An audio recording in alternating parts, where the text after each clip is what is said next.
Om Sahana Bhavatu Sahana Bhunaktu Saha Viryam Karavavahai Tejasvinavadhitamastu ma vidvishavahai. Om Shanti Shanti Shanti.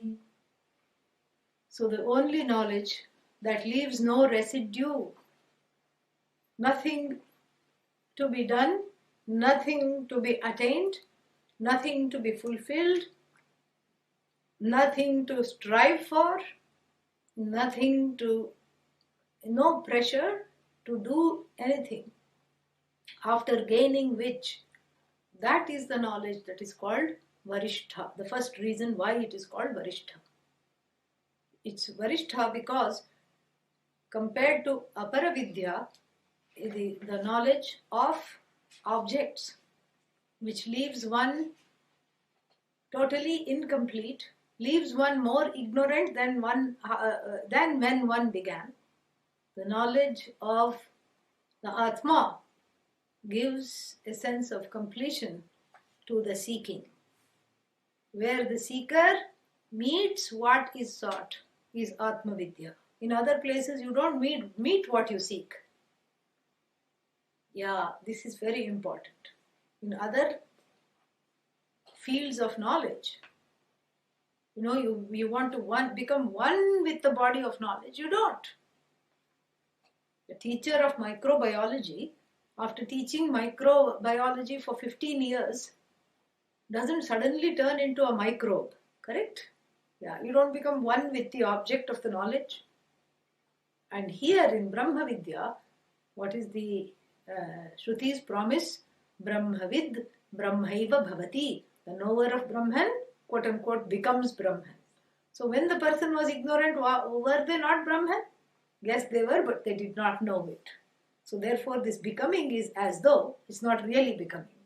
So here, the desire for knowledge is a fundamental human desire. And it is a desire that is there for everybody. And this fundamental human desire is it's there in everybody to a greater or lesser degree. But in those people in whom the desire for knowledge is there is a thirst for knowledge, that means that they are well on their way to gain this knowledge, because that thirst for knowledge is actually a thirst for this knowledge. The thirst for the knowledge of objects is really speaking nothing but the thirst for the knowledge of the subject. It is just a deflected process. Like I said, there is a certain throwing, what is inside you project out. And so instead of knowing the subject, instead of seeing that what I need to do is know the subject, what I do is focus on the knowledge of objects. I try to conquer the objects in the world and become top in my field and become infinite. And I told you to try and become infinite is a very unbecoming quest. One is left permanently seeking. So the desire for knowledge is already, a person is in the sattvic realm, otherwise you cannot desire knowledge. One has become a sattvic personality. A little more aesthetic pursuit knowledge is. But again, when one is keeping on delving into the knowledge of objects, what really one is missing and what one is really seeking is the knowledge of the subject. The knowledge of the subject includes in a general way the knowledge of the objects, because all the objects depend upon the subject. Like for example, let's go back to our, So what have we decided this is? Clay, correct? Out of which word have we used? Clay, correct? So if I let us go back to what we used to call it before. What did we call this before? Pot. So if we go back to this example of the pot, so if I do a thorough dissection of this pot and keep looking at it, measure how many inches and what is the circumference, what is the diameter of this little hole in the back, and how many cracks, and which crack is a see-through crack and which crack is an opaque crack, and how many cracks can be felt and how many cracks can be seen. I'm doing a PhD dissertation, Yeah, afterwards I'll be known as Dr. Pot because I'm the doctor of pot. So, so if I strive to become Dr. Pot, meaning I'm an expert on this pot, and then what happens when I'm confronted by this pot? I have to do one more PhD. You see that? Yeah. If I don't see this as clay, then this becomes a finite thing that I'm pursuing. And having pursued this, am I happy? No, because then I'm confronted with this pot, which I don't know. Then I have to take out the measuring tape again, and then, oh, that had only one little bend. Now this has a little rim at the bottom also. Now that also has to be measured. And then the whole has to be measured, and this has to be measured. And what is this? There's another pot stuck inside this pot. Oh, that also has to be measured. And so, like this, it's unending. And then finally, when I'm confronted with this pot, then I don't know where to start again. I have to start from scratch. You have to start from A for apple, P for pot, correct? So, this is what I mean by by the finite, the world of the finite.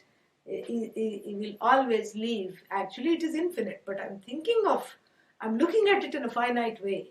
That is what the knowledge of objects is, and it leaves you wanting. It leaves you wanting because you can never really fathom. It's an endless quest, and you don't want your quest to be endless. You want to seek the endless as yourself. You don't want to be an infinite seeker. You want to be the seeker of the infinite. There's a big difference in the two things. And so therefore, if I look at this as clay, a manifestation of clay, from which this name and form called pot, this word called pot, this meaning called pot has come, unto which it goes back, by which it is all the time sustained, then if I do a PhD on clay, then no matter how many pots I'm confronted by, no matter how many pots I'm confronted by, don't think only these three are there.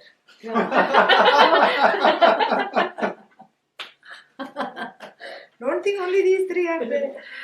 I have one for every finger. So then what happens? Then if I know clay, then I know the entire clay world, correct? Then you can put this one also somewhere on the palm of the hand. Oh, there it goes, another crackpot. So then we have this in between the fingers. Then we have that one, which I cannot hold. So like this, we have so many. That one I can hold with this hand. And so no matter how many pots I'm confronted, so many shapes, so many different sizes, so many things, I'm not baffled. I'm not left wanting. I'm not left surprised. I'm not left incomplete, because if I know clay, I know the entire clay world. And you translate that now. If Brahman is the source of everything, if Brahman is the clay of the Jagat, and then if I focus on knowing the clay, which is Brahman, then what? Which is Bhagavan, which is Brahman. If I focus on that, then all other things are as well known. I don't have to know Chinese and Latin and all these things. That's the particular knowledge. But generally speaking, I know what makes this Jagat tick. Yeah. Why should I know what makes this Jagat tick? So that I'm not ticked off all the time. That's the only reason. If you don't know what makes this Jagat tick, you're always ticked off. By every single thing, you're ticked off. And then you go tick-tock. That's all. So that's why I have to know that one thing. In every question, that same thing. Yena vijnanena sarvam vijnatam iva bhavati. Iva has to be added. As though known, by which one thing, knowing that master knowledge, I have everything at my fingertips, which leaves me feeling like a master, which gives me that mastery, which is called swamitvam. So a swami is technically the one who has this knowledge. What is that knowledge of? Oneself. So the self-mastery through this knowledge is the mastery of everything, really. There's nothing more left to know. Oh, but then I'll become dull because, I'll stop learning. Okay, so what? then I'll become dull because there'll be nothing to know. You won't become dull. There's nothing that is propelling you to know. There is nothing that is pressuring you to do. So that doesn't mean that you will not have the motivation to get out of bed, because there you can live for others. Yeah, that is what a sannyasi does. That is what a sadhu does. Paropkaran sadhyati. That the word sadhu comes from sadh, to perform, to fulfill what? Other people's desires, and other people help other people. And so you can do that. But there is a beauty in that, because there is, while even before the knowledge people may have a desire to help other people, what happens? There is a pressure. Often one's own pain leads one to help other people. Here what? Here there is no pain. There is only joy and freedom. So therefore, the pot knowledge alone leaves me completely shaken up, wanting more. Does not change the fact that one thinks of oneself as a wanting person. But the knowledge of the clay, the knowledge of the whole leaves me seeing myself included in that whole, seeing myself as the whole, really. And this is what would be the state of this pot too. If the pot thinks of itself as I am only pot, then what happens? Or a cup, take a cup, forget the pot, The cup says, I'm cup. And the cup is sad. Why? Because I'm made of bone china. What is bone china? That which is subject to osteoporosis. That which breaks. Really, it is so thin. It is really thin. That's why it's called bone china. So that which happens to the bone in old age also happens to this cup made of bone china. And so this bone china, which is this most flimsy material, if you look at it very hard, it will break. It will crack. It's so delicate. And so here is the story of the cup that is made of bone china. And it has got some gold paint around the edges and in the middle, and it feels very good looking, and it's got some nice flowers painted on the side.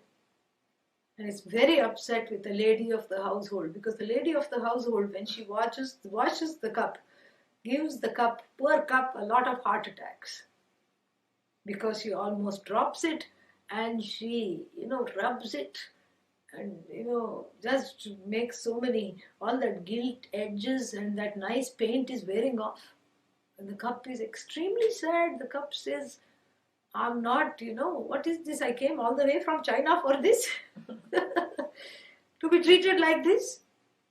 And then it says, and then on top of that, the hot water and the hot, tea leaves, and the cup says, I'm a delicate fellow. I'm not used to all this. They pour hot water. What do they think of me? As just a receptacle for their drinks? That's all I have. I have no job satisfaction. And I'm being abused over here. I used to be so pretty. I used to have such nice pattern of poppies and flowers and a gold paint on the edges and on the handle. All that is gone. The handle has already chipped, and I am a chipped cup. I'm chipped cup, and this is horrible. Oh, Bhagavan. And what does the cup say? It doesn't say Adhihi. It doesn't say teach me. Ignorant cup, self-ignorant cup, it doesn't know even. It's so ignorant that it is ignorant of being ignorant. So it doesn't know I want this knowledge. No Shama, no six-pack, no Dhamma, nothing. And no Viveka. What I'm seeking, it doesn't know. No Vairagya. That it's so attached to its gold rim, it doesn't know. And no, mumukshutvam, no desire to be free, desire to learn is not there. But it too prays like a devotee. Oh clay Bhagavan. This is the prayer of the bone china cup. Because secretly, the cup is very jealous of the saucer. Because the saucer, no need to wash, you just rinse it, because the saucer is not doing anything. Of course, unless you're in Gujarat or North India somewhere, where they drink in the saucer. But this is a first world cup saucer. And saucer is hardly used. And the saucer retains the poppy flowers. The saucer has that bright gold. The cup is all worn out, and the cup is very jealous of the saucer. It just sits. It doesn't do anything. And, it's got all this, it has retained its, it doesn't need anti-aging cream, and it has retained everything. No wrinkles, no chips, nothing. Its skin is as fine as it was on the first day. It came, from the boat from China, and it is so wonderful. Oh, porcelain Bhagavan, porcelain is nothing but clay. But porcelain is the cup's Ishta Devata. Clay in a particular form. So, oh, porcelain Bhagavan. So, please make me next life into what? Saucer. Because as cup, I'm having a very difficult life. And this saucer, not to be outdone, is becoming very saucy. Each time it points to me and laughs. And next time, please, oh porcelain Bhagavan, make me into Kim? Saucer. Bhagavan ka kya jata hai? Bhagavan doesn't lose anything. Bhagavan says, tathastu. Porcelain Bhagavan is also very compassionate, unendingly compassionate. Tathastu. Next time, this cup, next janma, next life, what does it become? Saucer. You think it's happy? No. It says I'm useless. Nobody even looks at me. They just put me aside and take the cup. They kiss the cup. They are always and when they feel cold, they are holding the cup like this in the winter time. They are warming themselves. Saucer, nobody even looks at. What a life. Why am I a saucer? But of course, the veil of Maya has made it not remember that in the last life it asked for this. And this is a, karmic reincarnation because of its final desire to be saucer. And the cup, which is now a saucer, doesn't remember all that. I was cup before I was cup, and now I am saucer. It doesn't remember anything. Yeah. Doesn't know. And then it says the cup has everything. The cup is the one gently taken care of. People throw me aside. I don't have any job satisfaction. And then the stupid cup sits on me. Am I just this holding thing? This is all my life is meant for. I'm supposed to hold this stupid cup. What is this life? Useless. Oh, porcelain Bhagavan. And so the akaras and the various forms and names keep changing for that same clay. And if the pot doesn't know it is clay, if the cup doesn't know that it is clay, it endlessly suffers. Incarnation after incarnation. Yeah. Even though it may have painted carnations on its side, it will suffer in every incarnation. That's what it is. And so therefore, some drastic change of vision is needed. And what is that drastic change of vision? I have to know that one thing, knowing which all this wantingness goes away. That I am useless, that I am hopeless, that I have no self-satisfaction, that I have no job satisfaction, that I am inadequate, that I have to put on a show to show people how important I am, that I am insecure, that I have too many things to do, that the neighbor's life is much better than mine. And this is my favorite one. That I am so dharmic, I am doing the correct things, but the neighbor is getting the promotion. Why? All these things go when one stops to misidentify oneself as a helpless, separate, alienated, finite individual full of problems. Always the identification with the finite is fraught with problems. There cannot be any other way, because it's contrary to the truth of you. When you are determined life after life to believe in a lie that is there, and the original lie, which is your own ignorance, And along with the original lie, all the other broods, that you need all these products to make you complete. That's why it's called iPad. You become more of an I having the pad. You know? And without iPad, you are iMad. That's what happens. So where constantly the whole society participates in this lie. The whole universe is participating in this lie. That does not excuse the lie, even though it can explain it. It doesn't excuse it. And then here are some people who say, if Bhagavan wants me to gain this knowledge, Bhagavan should come and give this knowledge. Why I have to work so hard all the time? Why I have to get, somebody asked me this last time in Atlanta, why Bhagavan's grace should be enough for me to gain this knowledge? Somebody said this, why should I have titiksha, shama, dhamma, shraddha, uparati, samadhanam, mumukshutvam, viveka, vairagya? And why do I have to approach and say, Adhihi Bhagavan Brahma Vidya Varishtham? It has to just come, because everything from Bhagavan comes. I will say, okay, if you have the same attitude towards your next meal, then this attitude is okay. But certain other places, we see that, the person is very keen on using the free will. Correct? To manufacture some things that they want. Why not this? Why not use the free will to go at least up to the source of the knowledge? After that knowledge happens, I'm going to talk about that. So, it's an effortless knowing, but to bring yourself to want to know is not the problem of Bhagavan or the teacher. Bhagavan is not opposed to your ignorance. Bhagavan doesn't feel bad if you're ignorant. Bhagavan doesn't say, oh, poor thing has been going through so many lifetimes. Bhagavan will keep saying, Tathastu. Like the porcelain, Bhagavan did not object to the cup, Jiva, asking to become a saucer. What did the porcelain Bhagavan say? Tathastu. Porcelain Bhagavan did not say in our story, I think you should ask for something more. Bhagavan is not opposed to ignorance. Atma is not opposed to ignorance. It transcends ignorance. It accommodates ignorance. You have to desire and choose to know.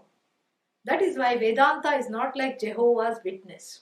You don't knock on every door, ask for a cup of water or tea, make yourself comfortable, and then in their own home preach your beliefs. This is not Vedanta.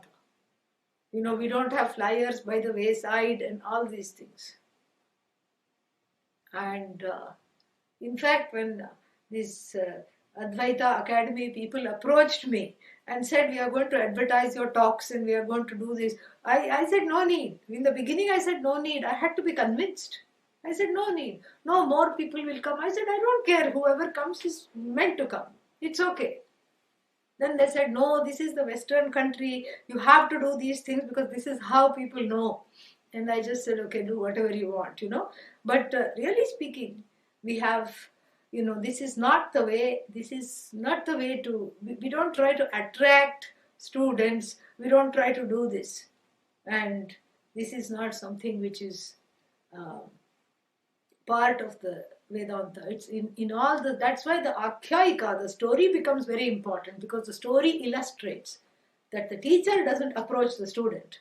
Hello, do you want knowledge? Anybody here? Kisko chahiye? Raise your hand. No.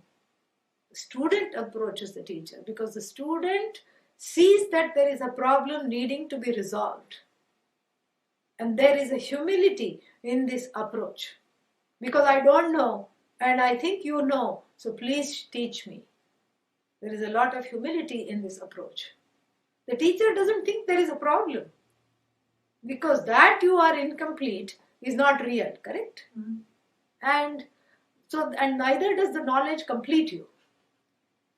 So the teacher doesn't think you are incomplete. In the view of the teacher, you are total, free, complete.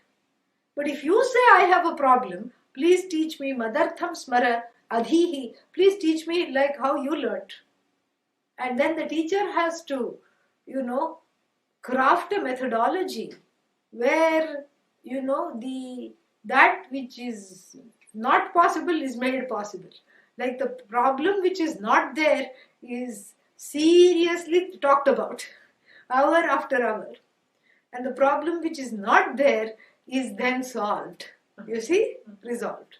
It's all just a setup. So the teacher makes a certain setup. This is part of the pedagogy where this teaching continues. So really speaking, the student chooses the knowledge knowing it is Varishtha. Varishtha means exalted.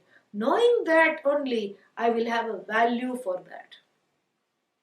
So the Varishtha has so many meanings. We have seen already. It's exalted one because it's the only thing that gives a sense of completion.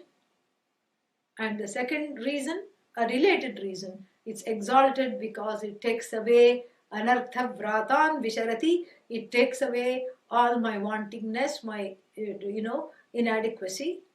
It's the master key, knowing which everything is known. That one thing alone I have to know. And the third reason, this knowledge is very exalted, is because it is not available on the roadside. Roadside you can get pakodas, some fried fritters, people selling on the kiosks and things like that.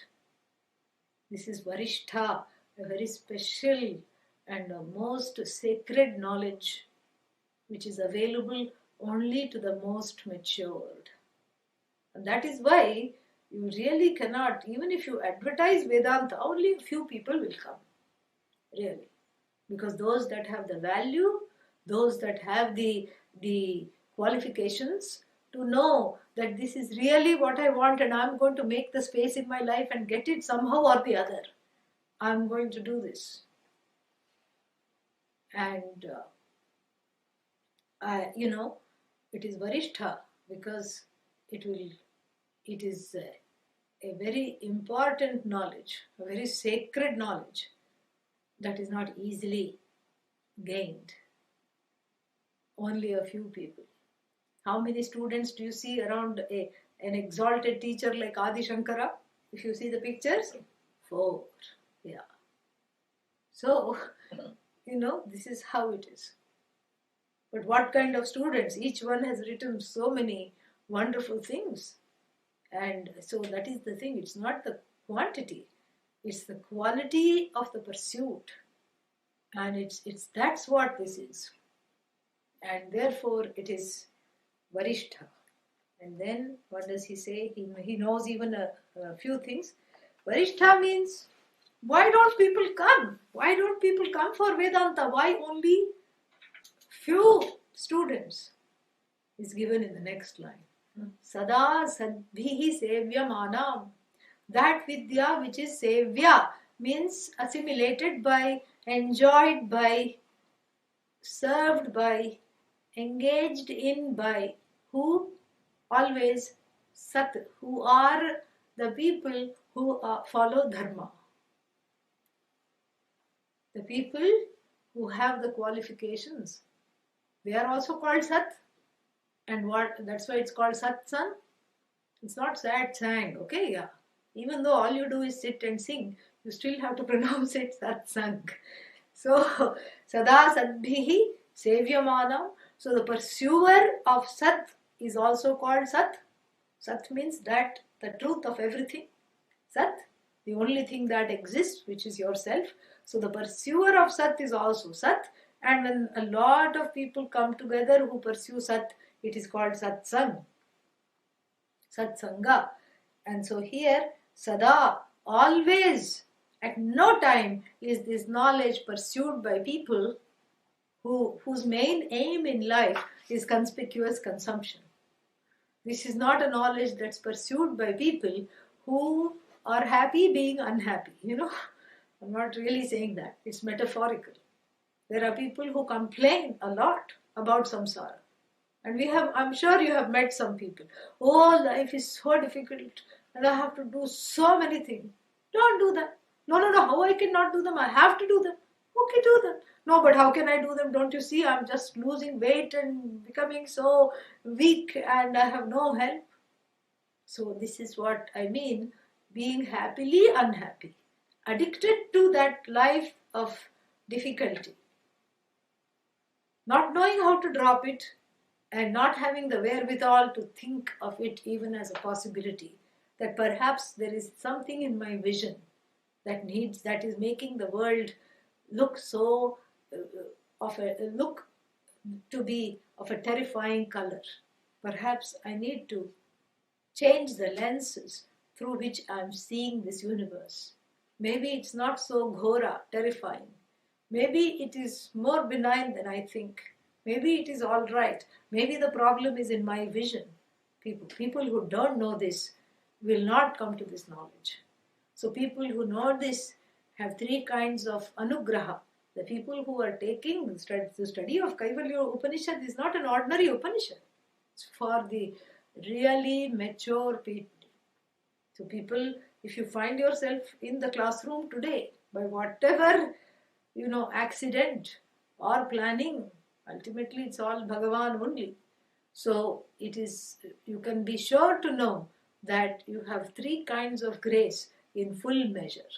Daivanugraham, the anugraha. What is anugraha? The grace of Bhagavan. Grace of Bhagavan means what? It is nothing but purva punya. Your own punya, your own desire for this knowledge, your own good karma fructifies into situations that make it conducive for you to study. Otherwise, even if it's an online class, who doesn't have computer or some tablet or whatever? Everyone has. But why they are not taking the class? Because that purva punya is not there or has gone missing somehow. It needs to be activated. So the purva punya is what comes into the picture to make one ready for such a thing, to desire this. Yeah, pumsam advaita vasana. It's like we have carried it from the past. Like the bloodhound, you don't have to give it any instruction. If supposing there is a person who has done some robbery and he's running. In the process of running, the police shot this fellow and injured him in the leg, and he dropped some blood as he was running. And all that this canine unit people have to do is just rub a little bit of that blood onto a cloth, onto a rag, and make this fellow sniff. I tell you, they have to be so strong. It takes off. This hound takes off and doesn't stop until it finds the source of that, what it has been made to sniff. And like that, one sniffs one way to moksha. And the purva punya helps because one has been sniffing for a number of lifetimes. One has been a moksha hound, moksha hound, moksha hound. And so therefore what? One has to come to this understanding that what I have been looking for, perhaps I've been looking for it in the wrong places, and I have to redirect my search. And therefore it requires a lot of emotional maturity, like the one Ashvalayana has. And then the second anugraha one has is what is called Guru Anugraha.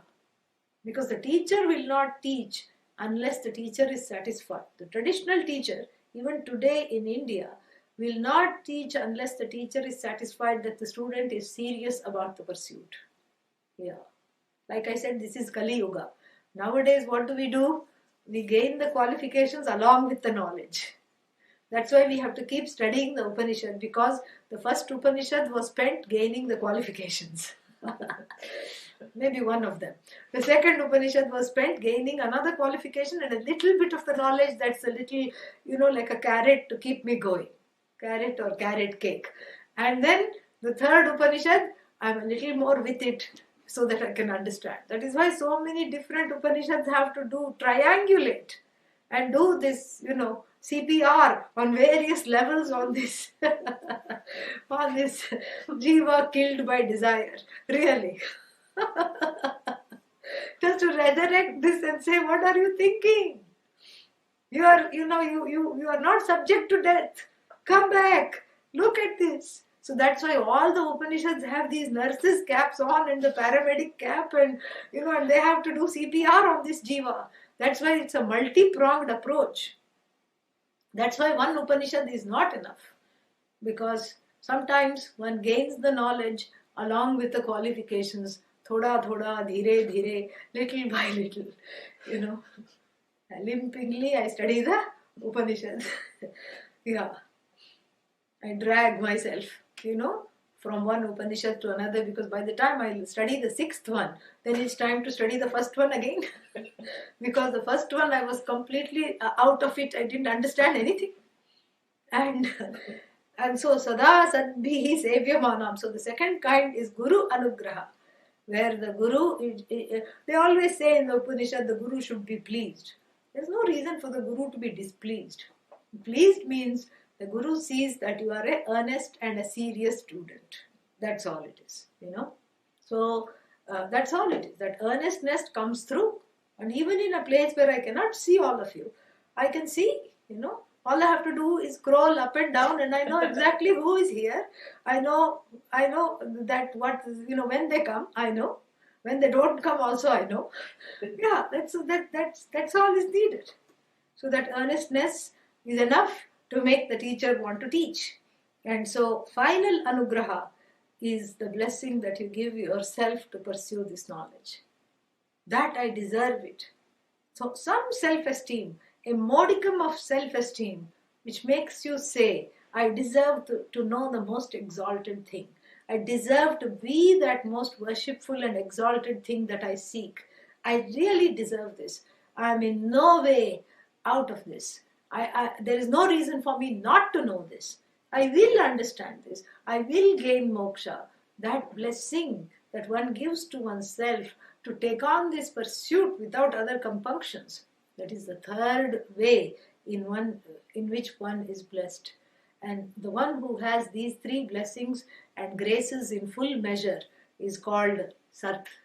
Sada Sadbhihi Sevyamanam Vidyam. And another adjective to the Vidya, Nigudham. Nigudham means deeply hidden. Yeah. Because this Vidya is not available. There are two kinds of secrets in this world. One secret is kept secret because it is in some kind of a classified file in a special vault in a building where no road goes, and it is all kept secret. Only a few people know. Not like this whole national intelligence thing, which everybody knows now. That was not a well-kept secret. But I'm sure there are other secrets of the government that even all these WikiLeaks and all these people don't know. It is kept in such a safe place, these classified documents which are not made available, which nobody is made to understand at all. So this is what is one kind of secret is something that is kept so deeply hidden that you don't know. Because for the want of a method of knowing, it is unknown. Because it is secret. That's the first kind of secret. The second kind of secret is that which is there in full view, and that which is repeatedly taught and is yet not understood. The knowledge boomerangs back to the teacher and is kept safely in the mind of the teacher. Because the knowledge goes and like a boomerang it comes back. We have a saying. What is that? We have a saying that you hear through one ear and you leave it through the other ear. But here it boomerangs back from that same ear to the mouth of the teacher. So which kind of secret is this knowledge? The second kind of secret. It's the Upanishad here is in plain view. Anybody can download it. Anybody can attend this class. We don't even have a password for this classroom for this reason. It's an openly kept secret. It's secret because of the lack of qualifications, lack of viveka, lack of vairagya, lack of, shamadama, the six-pack, lack of the pursuit itself of knowledge, which is mumukshutvam, the desire to have this knowledge. Because of all the preparations being inadequate, this is, you can say you are the whole. And what does the person say? Come again? What was that? You are the whole. H-O-L-E? No. W-H-O-L-E. I didn't understand. I didn't understand. And even in the Upanishad, this is, talked about Nigudham. Nigudham means kept secretive. Another reason is because where is this knowledge? Tell me that. Where is this knowledge of oneness? Where is it understood? In the mind. In the mind. Whereas right here, in between the two temples, in this tiny little space, the whole knowledge of the universe and Ishvara and myself being one is comprehended in this location, correct? Because this is the medium for knowing. You cannot have knowledge in the toes or in the teeth or in the nose. You have to have it in the mind alone. And this mind is, it's not that the knowledge is coming to this mind. The knowledge is already in this mind, like even Bhagavan is in the inner sanctum of a South Indian temple. I say South Indian with a purpose, because it has no electricity and it's all dark inside. And then you go there, you stand in front of the inner sanctum, and the murti of the Bhagavan, the form is made of black monolith stone, usually granite, and the walls behind the murti are which color? Dark stone behind, dark stone in front. The image of Bhagavan is in front. You go to goddess Meenakshi temple in Madurai, you will find the same thing. You don't know what the goddess looks like. You don't know what she's wearing. You don't know what kind of jewelry she's putting on and what she's holding in her hand. Nothing, The priest who is standing in the sanctum is also dark. Being from South India, everything is dark. You don't even see the priest there. You don't see anything. And then the priest takes this camphor light and goes around lighting up this Bhagavan inside the sanctum. And then you say, oh, she's wearing green sari with a red border. Oh, she has that parrot which she's holding is also painted. Oh, look at those eyes. She's red. She's looking at me. Look at that lips. She's smiling at me. Look at her nose stud. It is shining at me. It is calling me to her. Then you become very devotional and reverential. And what we do outside in the temple is what is already happening inside. It is just a mirroring. Because this Bhagavan is also there. And the teaching is the camphor light. The words of the Shastra and the teacher, which go around the person showing them that they are Bhagavan, is the ultimate light. Jyotisham Jyotihi, the light of all lights. So therefore this Vidya is called Nigudham, totally hidden.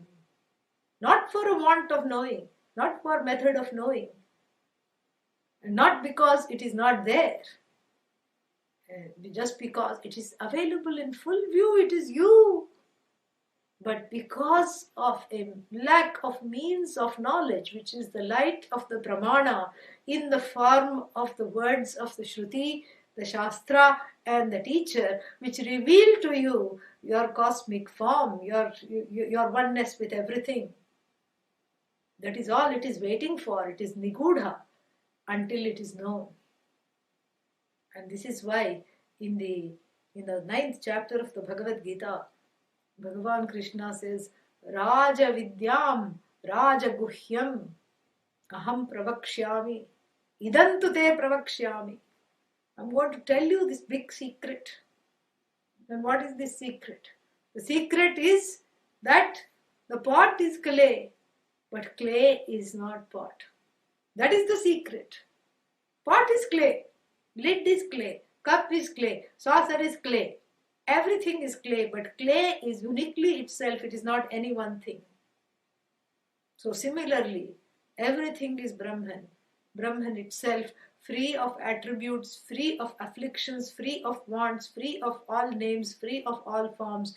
Even though it sustains all forms and all names, it is free of all of them. That is why it is nigudham. Because one way I can understand it, the other way I invariably make a mistake. Pot is what we call mithya. Mithya means what? The dependent reality. It is dependent upon clay. So clay is sat in relation to the pot. Mithya is sat. Is there any mithya that cannot be sat? Every mithya, behind every mithya, very close to the mithya is sat. In fact, the truth of the mithya is sat. The being of the mithya object is sat alone. Sat alone upholds mithya. Can you say it the other way around? Mithya upholds sat? No. Mithya is sat. Sat is not mithya. This is what is the greatest secret. Even though you keep hearing, it is still safe with the teachers. So, nigudham. See how much Ashvalayana knows? Yeah. And then he knows even a few more things. What does he say? Yaya achirat. And that chirat is not chirat. There is an elision here. That's what the apostrophe S is. And if you're reading the Sanskrit, there will be something called the avagraha. Yeah. And so, yaya achirat. Achira means what? Nachira, not in a long time. Sarva papam vyapohya. And let us just see the translation. Sarva papam vyapohya. Getting rid of all feelings of omissions and commissions, and all the omissions and commissions standing in one's own name, getting rid of that. Parat param purusham. Don't worry about what it is right now. Yati, the vidwan, the knowledgeable person, gains the purusha. Parat para we'll see always, later. The gains the purusha, gains that cosmic oneness with everything. That vidya I want. And so here there is a little clause. Yaya, through which knowledge. Achirat, not a long time hence. This is very hopeful, correct? And this is a typical answer given by Lord Krishna. Whenever Arjuna asks, when will I gain this knowledge? When will the jiva gain this knowledge? Bhagavan Krishna always says, very quickly, not long from now. And there is a reason for that. Because knowledge is effortless. What is this again? Pot, clay, whatever it is. How long did it take you to say this is pot? Or this is clay? How long did it take you to perceive this pot? Not very long. So therefore, the knowledge is what is called Vastu Tantram. You know? Vastu Tantram. It's a technical expression. Vastu Tantram means dependent upon the object of the knowledge. The knowledge is as true as what it is trying to reveal, as the object that it is trying to reveal. If I say, look at this beautiful mango, while showing you in my hand an orange flower, what are you going to say? This is not a mango. But if I keep insisting this is mango alone, very fragrant mango, you will say she was okay before the break. We don't know what has happened all of a sudden. You know? Mm-hmm. Because your eyes cannot, no matter how much Shraddha you have, your eyes cannot falsify this as a mango. When the truth of this is what? This is a flower. This is not a mango. This is a flower. So no matter how much you may want to trust me and want to give me the benefit of doubt, first you may, say, what is this? Really? Let me look closely. Is this really mango? No, it's the same flower that she showed earlier. And so therefore what? Therefore, this is not a mango. Your eyes are telling you it is not a mango. What does this tell us about knowledge? Knowledge is not will-based. Mm-hmm. That is what is meant by Vastu Tantram. It's not based on the person who has the will, who wields the will. So you cannot decide not to know. You cannot decide I want to know. Knowledge takes place when the object of knowledge and the means of knowledge come together. Listen carefully. When the means of knowledge, in this case, what is the means of knowledge? The eyes, come together with the object to be known, the object of knowledge, the flower, knowledge has to take place. Similarly, if I say, look at me, but do not look at this flower, you cannot oblige me. Because if the appropriate means of knowledge are there, and if there is no disturbance in the eyes, and the flower is there in full view to be seen, then that means the knowledge has to take place. There is no other way. That's why it says achirat. So knowledge is not based on will. Preparation for the knowledge, yes, is based on will. And maybe a little bit will is involved to say, I'm going to clear my timetable and commit to this course. A little bit of will is involved. But knowledge is not will-based. Not at all, in fact. Whereas, action is will-based. Knowledge is not will-based. Kartrutantram. Karma is kartrutantram. Action is will-based. If I say, take this flower. Of course, you may argue, how can I take it over the internet? But if there are people, even the people here, I say, take this flower. Nobody is coming to take it. So in a way, you have decided, this is just an example, I don't have to get up. So there is a will involved in deciding to take the flower or not take the flower. And deciding to go or not go. Even not going is a decision. But in knowledge, you cannot say, I decide to know, I decide not to know, and I'm going to decide to know Brahman differently from how other people know. That's not an option. That is why we pick up things which we do not want to pick up. Like horrible smells, for example. You're driving through a patch, somewhere in the highway, suddenly there is some kind of a horrible smell, some pesticides or something they have put on the fields. You often encounter this. For 2 miles it is unbearable. And you raise the glass of the car, the windows, still you cannot escape this because through all the vents this pesticide smell is assailing the nostrils. Can you say, I decide not to know? No. I only want to smell. From now on I commit. To what? Oh, to the Vedanta? No, not to Vedanta. I commit to only smelling fragrant things. Such a person has to be committed. That's all. Committed means to a facility. Yeah. To a special facility where they can take care of such people. That's all it is. This is not a commitment to make. That's why I gave the example of the nostrils, because eyes means if you see something horrible, you can shut. Ears means you can put on noise cancelling headphones. But nose, what are you going to do, You cannot say, I'll decide not to breathe. Mouth and nose, it's very difficult. Even to breathe through the mouth is not easy. That smell will keep coming in a certain way. And so, this itself shows, it teaches us that knowledge is only dependent on the means of knowledge. And if the means of knowledge contacts the object to be known, then knowledge has to take place. It cannot not take place. That is how the pramana, the means of knowledge, operates. Here, what is the object? The object happens to be you, the subject. So what is the means of knowledge? The words of the Upanishad coming through a person who can handle this means of knowledge properly and to make you see. That is the appropriate means of knowledge, correct?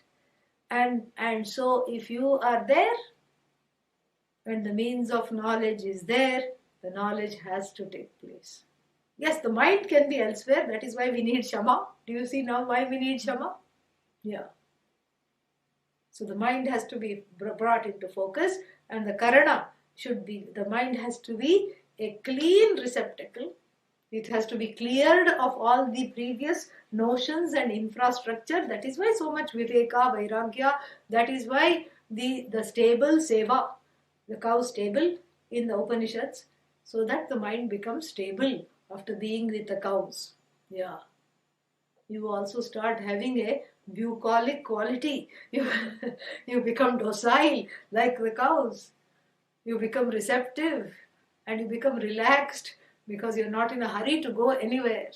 All that restlessness and the laziness and the tamas and rajas calm down. And once they are calmed down, the preparation, that's why I say, is 9/10 of the thing. Cleaning the receptacle, preparing the receptacle, and knowing that the mind is just a place where the knowledge is cognized, which is already existent there, is cognized. For that I have to do so much. So the karma is an auxiliary help to get one to prepare for the knowledge. Karma cannot bring about the knowledge. What brings about the knowledge is the words of the Upanishad, which create this vritti, which that all is one. I see that even as I listen to the words, I see that, I understand that, I'm moved, I'm touched, I'm transformed. And when am I transformed? In every class I'm transformed. If I can see this class as a sadhana, Vedanta, Shravanam is the meditation. Shravanam is the only means. So the more carefully you hone your way of listening, you're able to bring the mind to bear upon listening very clearly. That's why if you remember, when I sent you the curriculum, I sent a set of instructions. I said, please desist. What did it say? Do you remember? What did it say? Multitasking, don't... Please desist from so-called multitasking.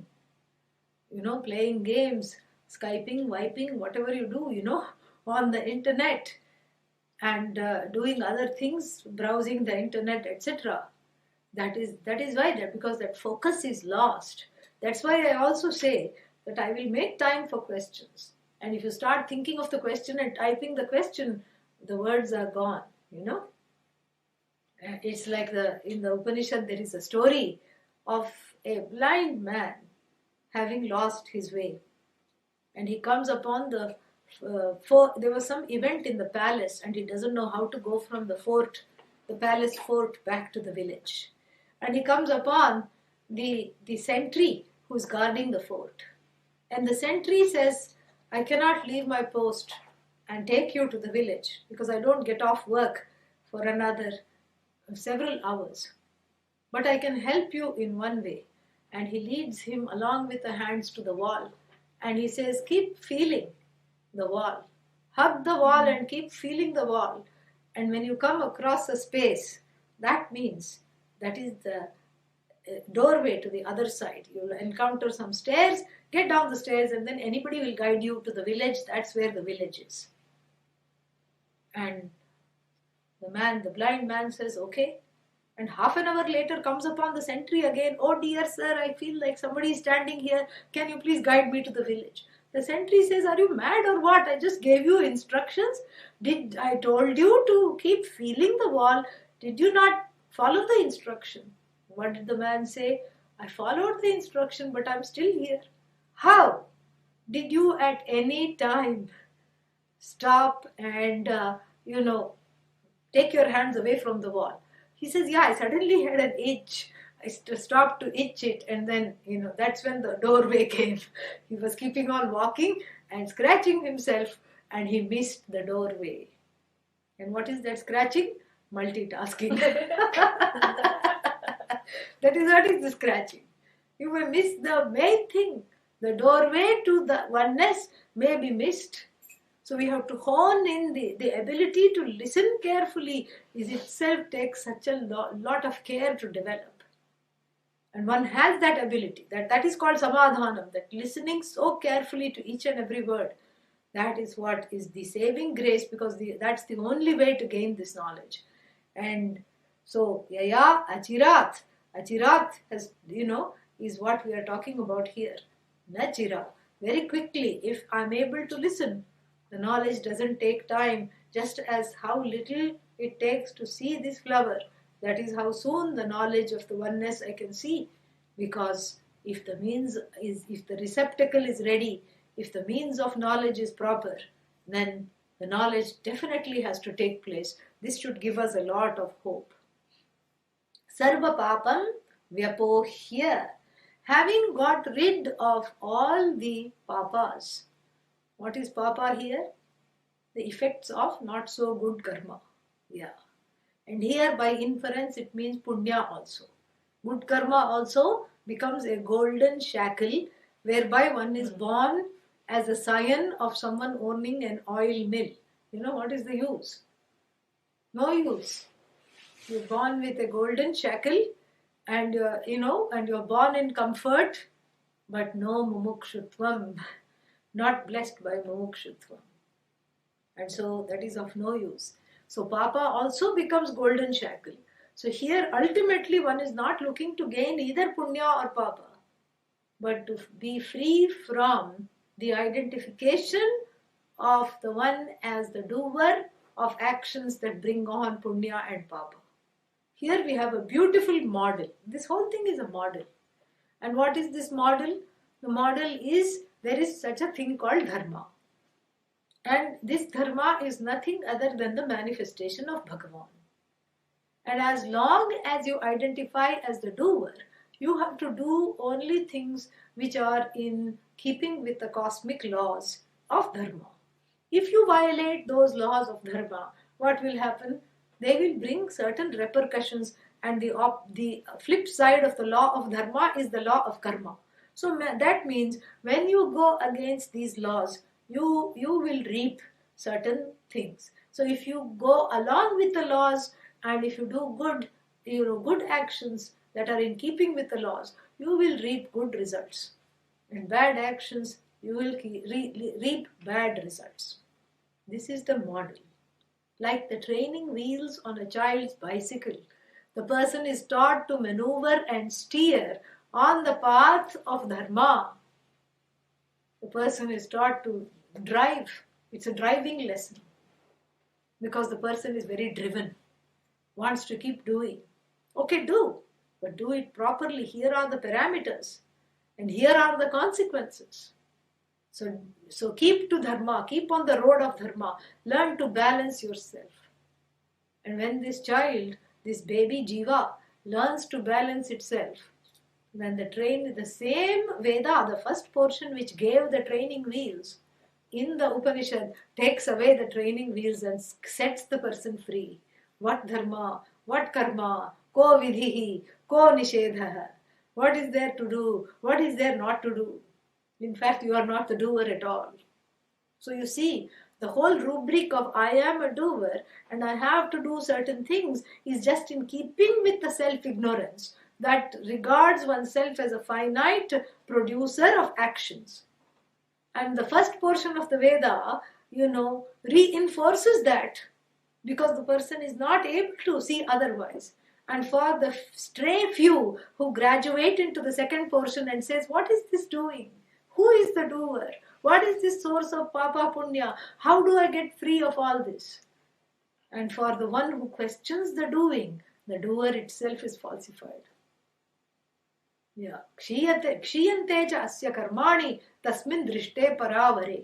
When the avara jiva, avara means the total, the sad, inferior jiva, looks at itself as para, as one with the whole, the one with the most exalted, then all that there is, there is no karta, no karma, all that there is one. So the whole individuation takes place because of doership, and the doership itself is swallowed in the wake of which knowledge. Ashvalayana seems to know that also. What will the teacher teach him? I don't know, because he knows everything. He seems to know everything. So that which swallows up the doership, swallows up the notion of and the identity of the separate doer, of the actor and the agent of action and the recipient of omissions and commissions thereof, is completely, dispensed with. So beautiful. And it resolves into the one who wakes up to see that there is no doer, that all that was just a nightmare. And in this nightmare, 3 people were following this person, learning. Let us call them Sanchita, Agami, and Prarabdha, 3 forms of karma. And these fellows were following him, and he was trying to outrun them. They were running behind him. Where? In the sleep. And this fellow was enacting the dream with his organs of action. He was flailing around in the bed because it seemed so real. And the family people woke him up, handed him a glass of water and said, this is just a dream. Oh, he drank the glass of water. Abba, thank God it is a dream. I'm so glad it is a dream. And then what did he do? Started to run again? Looked for those three fellows? No. Why? That was then, this is now. Or as I like to say, that was Zen, this is Tao. Yeah. That was a different reality. It was a dream-like reality from which I am awake. So once I am awake, there is nothing to run, nothing to run out of, nothing to outrun. All is myself alone. That runner was a projection of the dissatisfied person, always afraid, always incomplete. Now that I have woken up to this knowledge, the runner is falsified, the doer is falsified. When the doer is falsified, what about Papa Punya? That is also falsified. More we'll see tomorrow. Yeah, another Kaivalya marathon. Om Purnamadah Purnamidam Purnat Purnamudachyate Purnasya Purnamadaya Purnameva Vashishyate. Om Shanti Shanti Shanti. Harihi Om Shri Gurubhyo Namaha. Harihi Om. Questions?